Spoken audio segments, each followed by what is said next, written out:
സുരേഷ് ഗോപിക്ക് എന്നൊക്കെ പറഞ്ഞാൽ പാർട്ടി എന്താണെന്നറിയില്ല, മാധ്യമങ്ങളുടെ മേക്കിട്ട് തോണ്ടാനും മസിൽ പിടിച്ച് നടക്കാനും ഇതൊന്നുമല്ല politics. He doesn't know anything about Indian politics. ഇവിടെ രാജീവ് ചന്ദ്രശേഖർ പറഞ്ഞ യഥാർത്ഥ വാക്കെന്ന് പറഞ്ഞാൽ നിലമ്പൂർ നമ്മൾക്ക് താല്പര്യമില്ലെന്നാണ്. സാങ്കേതിക വിഷയങ്ങൾ കൊണ്ട് ബുദ്ധിമുട്ടുണ്ട്, പറ്റില്ല എന്നല്ല അദ്ദേഹം പറഞ്ഞ വാക്ക്. താല്പര്യമില്ല. എന്താ ഇവിടെയുള്ളൊരു അടിമകളും പട്ടികളുമാണോ? ഇവരുടെ മഹത്വമാണ് കേരളം കംപ്ലീറ്റ് അലയടിച്ചത്. ഇവിടുത്തെ ഏറ്റവും വലിയ പോരാളികളായിരുന്നു BJP വളർത്തിക്കൊണ്ടുവന്ന ജനസംഘിന്റെ നേതാക്കൾ ഇവിടെ നിന്നാണ് ഉണ്ടായത്. അതും ഉപയോഗിച്ചു. അതും അനാവശ്യ മത്സരം എന്നുള്ള വാക്കും, അനാവശ്യ മത്സരം എന്ന വാക്ക് അദ്ദേഹവും ഉപയോഗിച്ചു. അതുപോലെ തന്നെ സുരേഷ് ഗോപിയും അതുപോലെ ഉപയോഗിച്ചു. സുരേഷ് ഗോപിക്ക് എന്നൊക്കെ പറഞ്ഞാൽ പാർട്ടി എന്താണെന്നറിയില്ല, മാധ്യമങ്ങളുടെ മേക്കിട്ട് തോണ്ടാനും മസിൽ പിടിച്ച് നടക്കാനും ഇതൊന്നുമല്ല politics. He doesn't know anything about Indian politics. കുറച്ച് എന്തെങ്കിലുമൊക്കെ അവിടെ നിന്ന് ഇവിടെ നിന്ന് പറഞ്ഞൊരു സ്ക്രിപ്റ്റ് എഴുതി കൊടുത്തത് പാർലമെന്റിൽ സംസാരിച്ചാൽ അത് പൊളിറ്റിക്സ് ആവില്ല. അദ്ദേഹത്തിന് ഞാൻ അദ്ദേഹത്തിൻ്റെ അടുത്ത് കഴിഞ്ഞ ഇലക്ഷനും പറഞ്ഞു, നിങ്ങൾ തൃശ്ശൂരിൽ ജയിക്കണമെങ്കിൽ നിങ്ങൾക്കൊരു സംഘ പാരമ്പര്യം ഉണ്ടായിരിക്കണം, അല്ലെങ്കിൽ സംഘം എന്താണെന്ന് മനസ്സിലാക്കണം.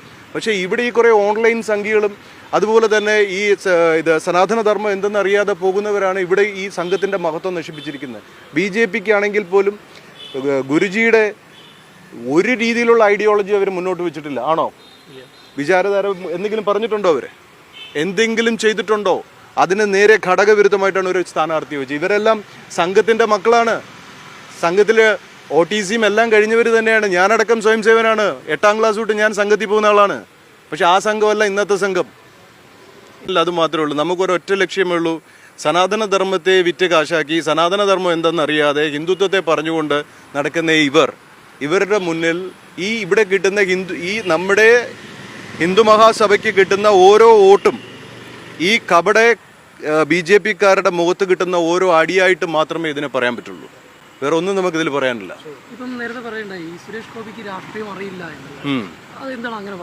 അദ്ദേഹത്തിന് രാഷ്ട്രീയം അറിയില്ലെന്ന് അദ്ദേഹത്തിനെ പറ്റി പറയാൻ തുടങ്ങിക്കഴിഞ്ഞാൽ എനിക്ക് ഈ ഒരു അവസ്ഥയിൽ ഒരുപാട് കോൺട്രവേഴ്ഷ്യൽ സാധനം എനിക്ക് പറയേണ്ടി വരും.